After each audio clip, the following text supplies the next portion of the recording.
Have you ever caught your kids saying, just 5 more minutes of gaming, only to find them still glued to the screen 5 hours later?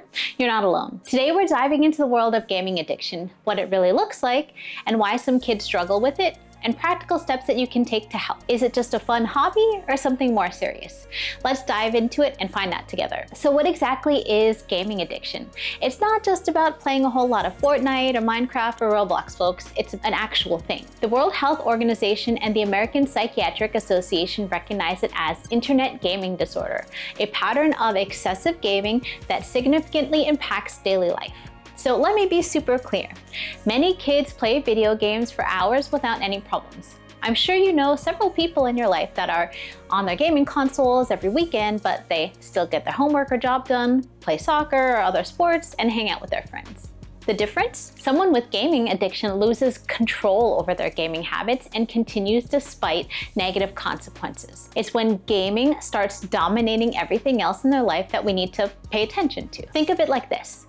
Gaming becomes an addiction when it's no longer just something you do, but something that you feel the need to do, even when it's hurting other people in your life. So let's break it down on what signs to look for specifically. There are 6 key signs I want all parents, teachers, and caregivers to know. First is a loss of control. This looks like a child or person who literally cannot stop playing. They say they'll play for 30 minutes and suddenly it's midnight. When you ask them to take a break, they might become unusually defensive or even angry. Second, gaming interferes with daily life. You'll notice declining grades, homework not getting done, or even skipping school. Or, for an adult, not engaging in work or having difficulties with work performance. They might avoid family meals or drop activities they used to love just to keep playing. Third, withdrawal symptoms. Yes, just like with substances, when they can't play, they become irritable, anxious, or restless. Nothing else seems interesting or fun to them. Fourth is deception. They might start hiding how much they're actually playing or sneaking devices into their bedroom at night. Fifth are negative mental health impacts.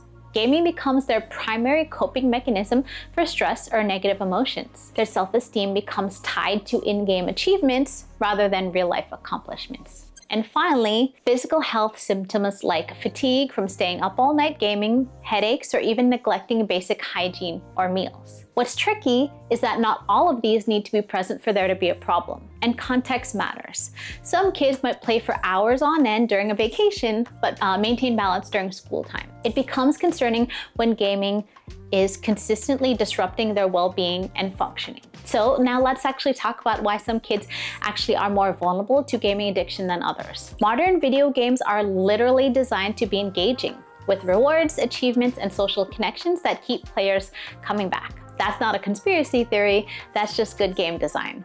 But for some kids, these elements become overwhelming. Many children use gaming as an emotional escape. If they're struggling with anxiety, depression, bullying, or family problems, the gaming world offers a safe haven where they feel competent and in control. And the social aspect can't be underestimated either.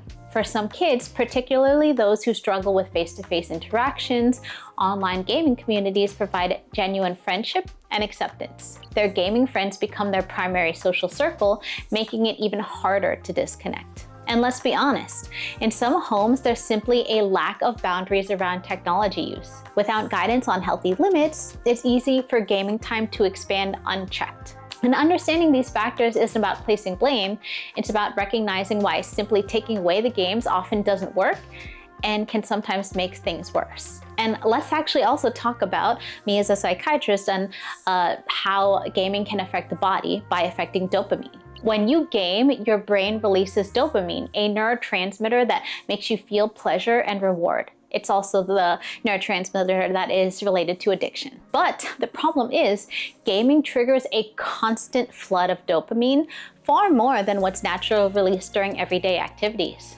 So over time, this leads to dopamine depletion. Your brain starts needing more stimulation to feel the same excitement.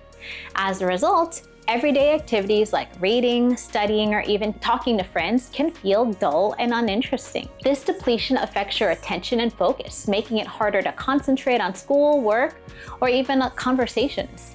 Studies show that excessive gaming can contribute to poor impulse control, ADHD-like symptoms, increased anxiety, and depression. That's why some gamers find themselves constantly jumping between games, never truly feeling satisfied and needing longer gaming sessions just to feel normal. Think of it like this. If you eat junk food every day, your body craves it and struggles with real nutrition.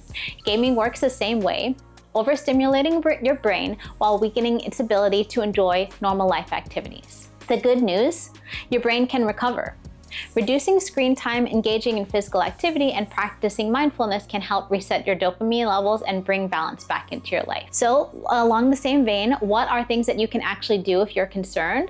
Here are some practical approaches that work. 1, setting healthy boundaries, but do it in the most collaborative way if possible. Work with your child or loved one to create a reasonable schedule for gaming that still leaves time for homework or other activities such as physical activity, family time, and sleep. And stick to these boundaries consistently. 2nd, monitor without suffocating. Keep gaming devices in a shared family space rather than bedrooms. And use parental controls if needed, but remember that building trust is more effective than constant surveillance. 3rd, encourage alternative activities they genuinely enjoy. This isn't about forcing them into random activities, but helping them rediscover or explore interests beyond gaming. Maybe it's sports, music, art, or community service, anything that provides a sense of achievement and connection in the real world. 4th, foster open communication. This is crucial. Instead of demonizing gaming, show genuine interest. Ask what they enjoy about their favorite games. Help them recognize their own habits without judgment. If they're using gaming to cope with difficult emotions, validate those feelings while suggesting healthier alternatives. And finally, know when to seek professional help. If gaming addiction is severely impacting your child's mental health or loved one's mental health, relationships, or school performance despite your best efforts, it may be time to consult a mental health professional who specializes in behavioral addictions, adolescent use, or someone like myself, a psychiatrist. Remember, the goal isn't to eliminate gaming entirely. For most kids, gaming can be a positive, enriching activity when kept in balance with other aspects of their life. So, just to recap, video games aren't the enemy here. For most kids, they're a fun, sometimes educational part of growing up in the digital age. The key is balance and awareness. If you're concerned about a child or loved one gaming habits, approach the situation with curiosity rather than judgment. Open conversations and be consistent and reliable with reasonable boundaries, and this can go a long way. I'm Dr. Dona, and I hope this guide helps you navigating the complex world of gaming with the young people or people who might be struggling with gaming addiction in your life. If you found this helpful, hit that subscribe button for more mental health content, and remember, take care of your mind because it's the only one you've got. Have a great day.